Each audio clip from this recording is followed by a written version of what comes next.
Welcome, and let's first talk compliance. I'm Catherine Short, Manager of Virtual Education at First Healthcare Compliance. Thanks for tuning in. This show is brought to you by First Healthcare Compliance as part of our commitment to provide high-quality complementary educational resources. We help create confidence among compliance professionals throughout the United States. Please show your support by taking a moment to provide a review on Google, Facebook, or iTunes. You can also follow us on Instagram, Twitter, and subscribe to our YouTube channel. On today's episode, we are speaking with Rachel V. Rose, JD, MBA, Principal with Rachel V. Rose, Attorney at Law, PLLC, Houston, Texas, on the topic of how new legislation impacts privacy. The Dobbs Opinion repealed 50 years of precedent under Roe. The implications of the opinion extend beyond women's reproductive rights and impact the privacy rights of all Americans.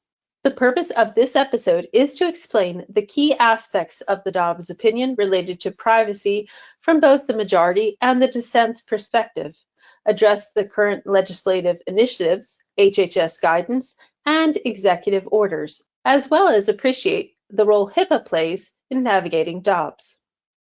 Before we begin, I would like to mention at First Healthcare Compliance, we strive to serve as a trusted resource for compliance professionals, and we celebrate their hard work and dedication with our Compliance Super Ninja recognition. For this episode, we're spotlighting Super Ninja Robert Connolly, CEO at Pinnacle. Robert says what he enjoys most about working at Pinnacle is the ability to assist patients in obtaining outstanding ear, nose, and throat care by our providers. Congratulations, Robert. Our team is honored to have the privilege of working with you. So thank you, Rachel, so much for being here today on First Talk Compliance. It's always an extreme pleasure, and this is such an important topic, so thank you. Thank you, Catherine, for having me here today. Okay, so let's go ahead and get into it. Because this has been a highly charged subject, I know so much information and misinformation has been flying around. If you could help clarify things, and if you could give a high level and brief background to the recent Dobbs opinion and the overturning of Roe, and even remind our listeners who the players are here, who are Dobbs and Roe, what happened, how did we get here? Absolutely, Catherine. So I'm going to start with Roe v. Wade, which was the seminal 1973 case, which provided a constitutional right to an abortion and relied upon the right of privacy. In terms of the follow-up case to that, it's called Planned Parenthood versus Casey. And Casey was the governor for the state of Pennsylvania. And the United States Supreme Court opined on Casey in 1992 and rendered that opinion. The slight difference there was related to requiring that a woman be informed of the availability of information relating to having an abortion, not having an abortion. And from my perspective, as someone who's taught bioethics for 9 years, basically in that situation, all the physician or the clinic was doing was providing enough information of the pros and cons and the options in order for the potential patient to give informed consent.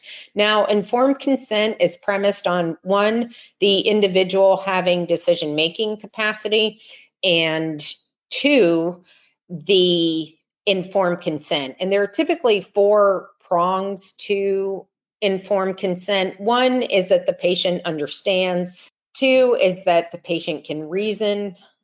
3 is that there's assurances and assimilation that occurs. And lastly, it's a provision of consent.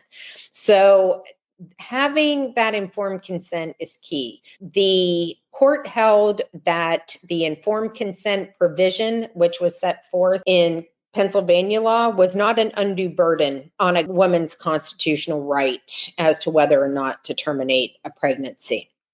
So then we fast forward to Dobbs, and it's Dobbs versus Jackson Women's Health Organization. And specifically, it was decided on June 24th of 2022. And the court held that the Constitution does not confer a right to an abortion, that Roe and Casey are overruled, and that the authority to regulate abortion is returned to the people and their elected representatives. Well, let's be clear on elected representatives, because as we know, we elect individuals to the federal government and we elect individuals to the state government. Here, basically, it reverted the ability to regulate abortions back to the states, at least in part. Now, the players here in the Dobbs case were the respondents were the Jackson Women's Health Organization, which was an abortion clinic, and then the petitioner was Jackson. At issue was the Mississippi law called the Gestational Age Act, which actually provided that basically, except in a medical emergency or in the case of severe fetal abnormality, a person shall not intentionally or knowingly perform or induce an abortion of unborn human being if the probable gestational age of the unborn human being has been determined to be greater than 15 weeks. So basically, the U.S. Supreme Court affirmed what the Fifth Circuit decided. Just as a quick reminder, because we have listeners of all ages and different educational background and everything. So if you could remind us who was Roe again? Sure. Roe was an individual, and that wasn't her real name. Sometimes when a certain type of case is filing, an individual can use a John Smith or Jane Doe or Roe, whatever it may be. Now, the case actually originated out of Texas and went up all the way to the Supreme Court. So then, if we could continue on, what are now the privacy implications of the latest Dobbs opinion and overturning of Roe?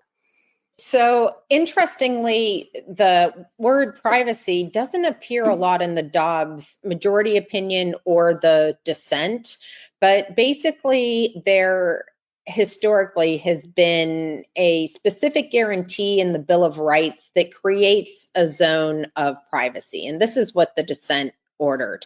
Now, the majority held that the right to privacy allegedly stemmed from the First, Fifth, Ninth, and 14th Amendments.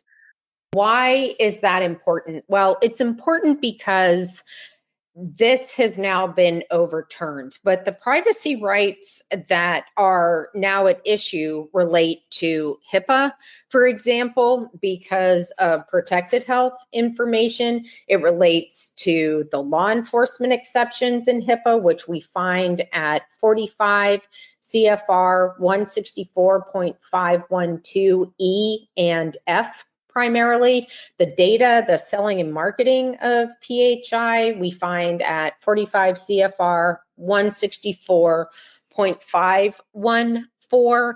And then we start to get into the encroachment into the fiduciary relationship between a patient and a provider as well. So under HIPAA's privacy rule, there is that general non-disclosure requirement with certain exceptions.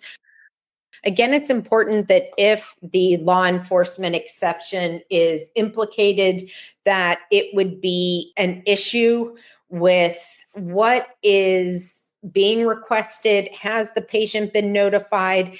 Is the request legally valid in terms of meeting due process? So all of those issues can, in fact, arise in terms of privacy. And as we saw in June of 2021, the Federal Trade Commission actually brought an enforcement action successfully against Flow, which is the ovulation and period tracking app, for not getting patient consent and selling or marketing that sensitive data to third-party analytical vendors and entities who engage in advertising, such as Google and Facebook and other entities such as that. So again, there are a lot of different potential ramifications in terms of privacy.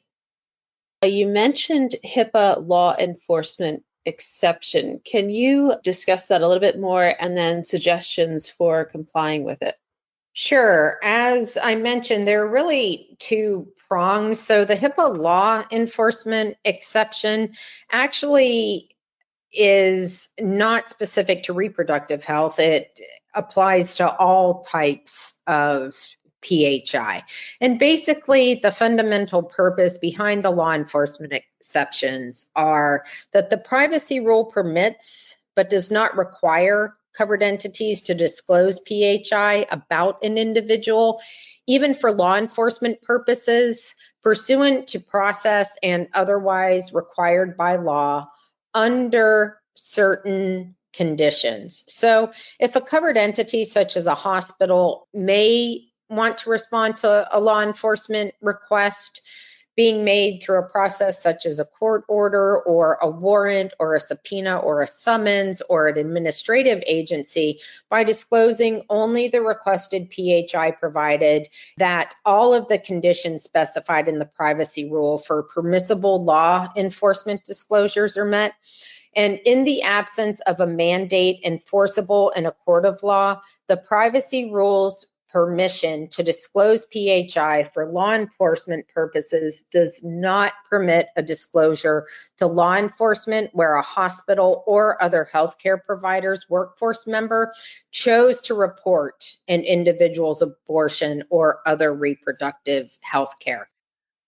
So the bottom line is, if an entity or a person receives a subpoena or another type of legal request, you have to make sure that, again, you revert back to the two sections that I mentioned, 45 CFR 164.512E and F, because that sets forth what should be included and what the obligations are of that receiving entity. Also, I always recommend consulting outside counsel before responding, especially in today's environment.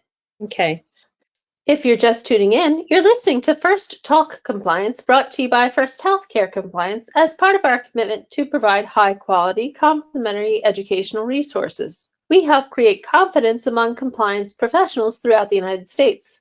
My guest today is Rachel V. Rose, JD, MBA, principal with Rachel V. Rose, attorney at law, PLLC, Houston, Texas, on the topic of how new legislation impacts privacy. Please show your support by taking a few minutes to provide a review of First Healthcare Compliance on Google or Facebook. You can also follow us and subscribe on all forms of social media.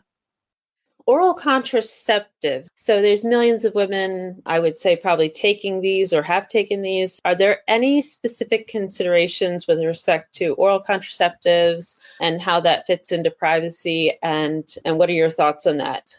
So because the FDA has approved oral contraceptives for other purposes other than the inhibition of pregnancy, women use it for a variety of different conditions, such as premenstrual dysmorphic disorder, such as endometriosis and acne and amenorrhea, to regulate the period. It's very common in female athletes, for example, or women who are anorexic, not to have regular periods. Polycystic ovarian syndrome, which is actually an autoimmune condition. All of those have ramifications, not only on a woman's cycle, but also on her fertility.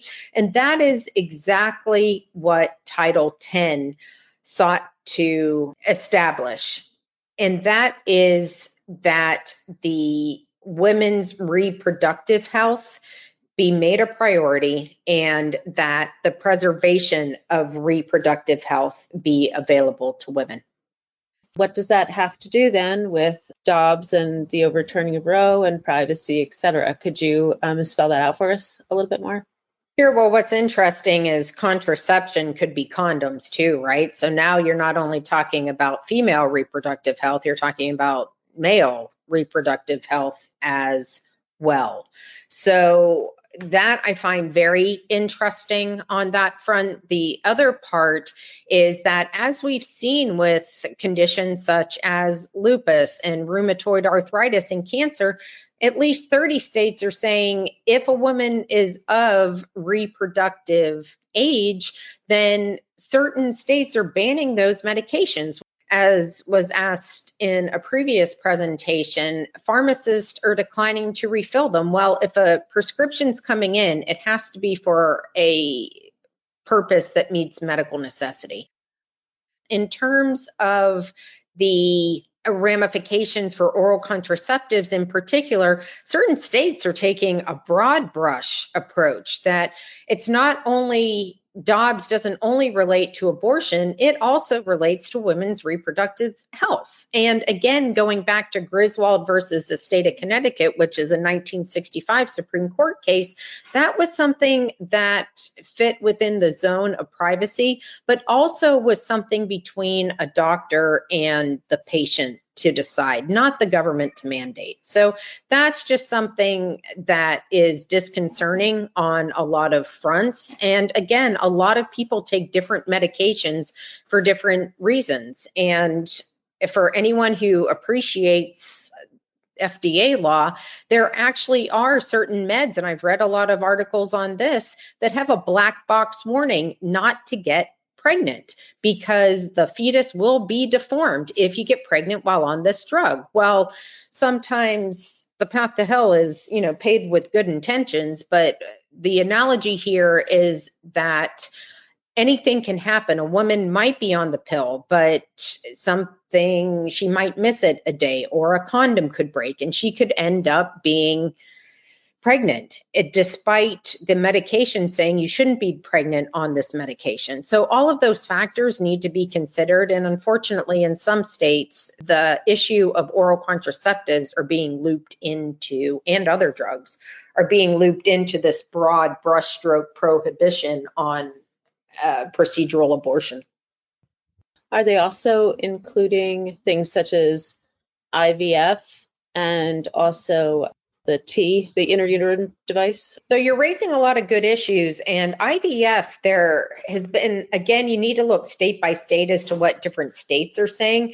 Interestingly, just in the beginning of August, Georgia passed a law saying that a woman who is pregnant can get certain disability or certain payments for being pregnant, have certain monetary benefits. But what's interesting on the flip side is that naturally a lot of pregnancies end.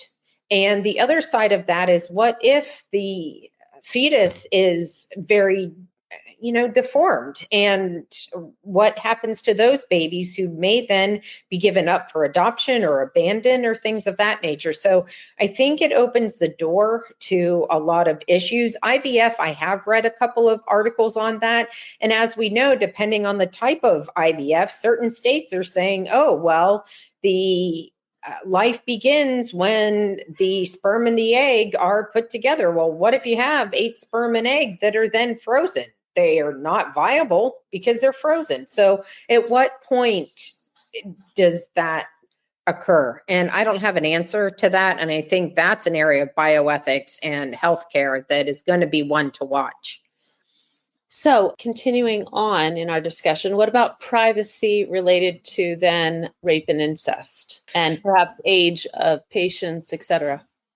So that's a very sensitive and important question, because as many people know, if there's rape or incest, oftentimes there are criminal law implications as well. And especially if incest occurs with a minor, a provider, whether it's an ER nurse or a physician, may have a legal obligation to report that to certain types of state agencies. And so that's something to absolutely be very conscious of. Now, that's going to vary from state to state, and some states aren't even covering abortions in the event of rape or incest. I think that the long-term health implications could be more significant given the various state laws. Okay, and then something that you brought up earlier was having to do with flow, for example. So could you discuss the privacy of apps such as this?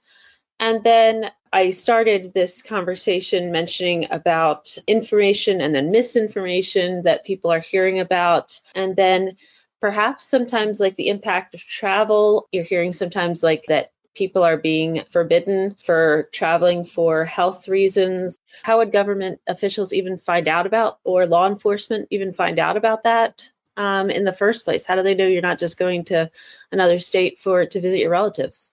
Well, here's the thing. As you know, I write a lot of articles, right? And so if people were to look at my history, whether it was when I was writing a lot during the opioid crisis or now with this particular situation, I look up a lot of things related to reproductive health, abortion, etc. Does it mean I'm going to get an abortion? No. And that's where the interstate commerce and the line of cases from the Supreme Court, especially going into the late 60s, the Atlanta Hartem Motel springs to mind, where interstate commerce gets us into federal jurisdiction. So if we see too many situations start to happen, or too much privacy encroachment going beyond what is, quote, reproductive health, then I think that is going to be an area of case law to absolutely watch. And again, the Senate in June introduced a bill, which is still just in the introduction phase, but it was bipartisan, to prevent this type of data collection and tracking, because you don't know if someone's going to visit a relative or not, or if there's someone like me who is writing an article and they're Googling stuff. You had mentioned earlier also, or we talked a little bit about HIPAA law enforcement exception, and obviously that can cover quite a few things having to do with privacy and health law. But concerning the topic that we're talking about, so if there was some kind of law enforcement in this case, who specifically does this type of enforcement in states where regulation is much higher, or for abortion and things like that? Does police, or is there some kind of special force, or are regular people reporting on each other like bounty hunters? Or, I mean, these are things you hear about. Could you talk about that a bit?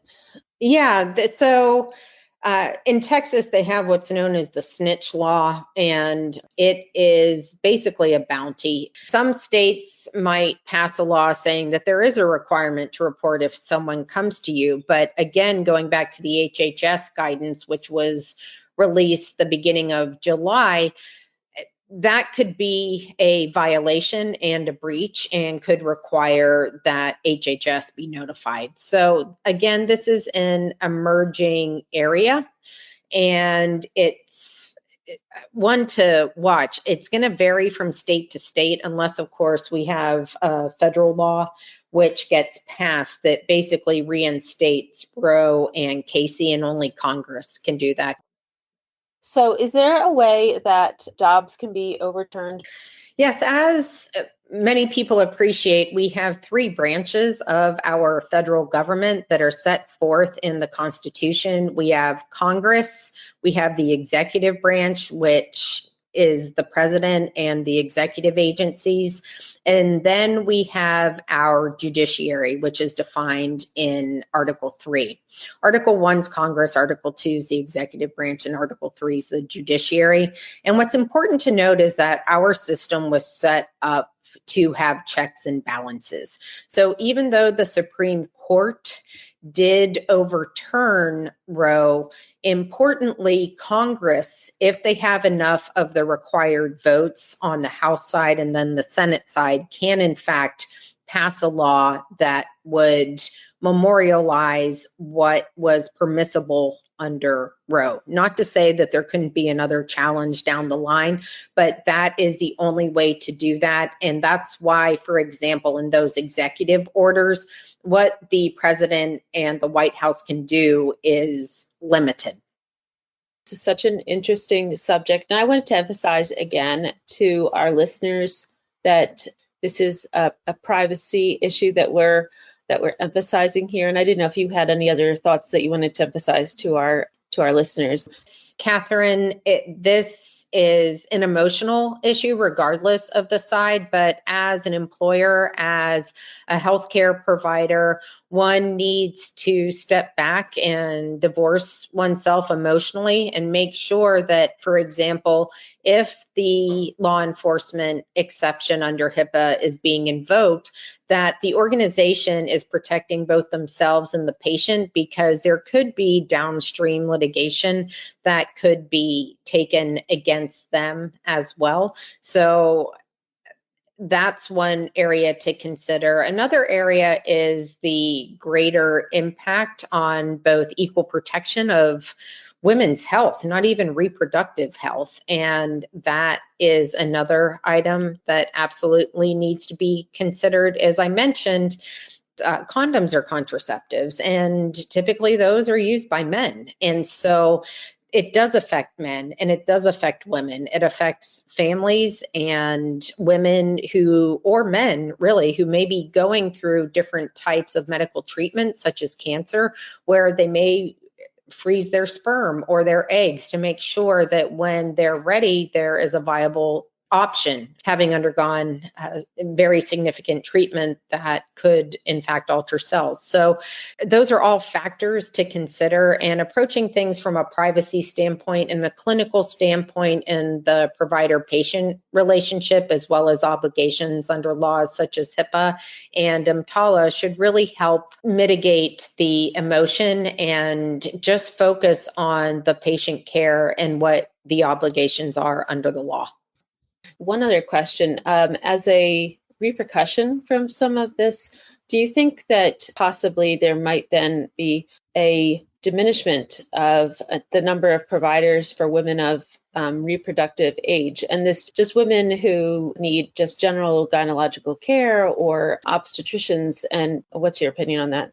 So as we learned earlier, the drugs that are being impacted are not just surgical abortions. There are drugs that are used in the treatment of women's health. So to say that I'm not going to treat a woman of reproductive age, if you think about it, that is a significant part of the population. And that would lead down the road into constitutional violations, as well as the potential for equal protection violations as well. So I think that's something to be honed in on. All right. Well, I wanted to thank you so much. I believe that we're just about out of time. So, Catherine, always my pleasure. And I look forward to our next conversation. Me too. Thank you so much. Thank you. And thanks to our audience for tuning in to First Talk Compliance. You can learn more about the show on our programs page on healthcarenowradio.com. And lend your voice to the conversation on Twitter at FirstHCC or hashtag FirstTalkCompliance. You can also email me at catherineshort@firsthcc.com. I'm Catherine Short of First Healthcare Compliance. Remember, compliance is the key to achieving peace of mind.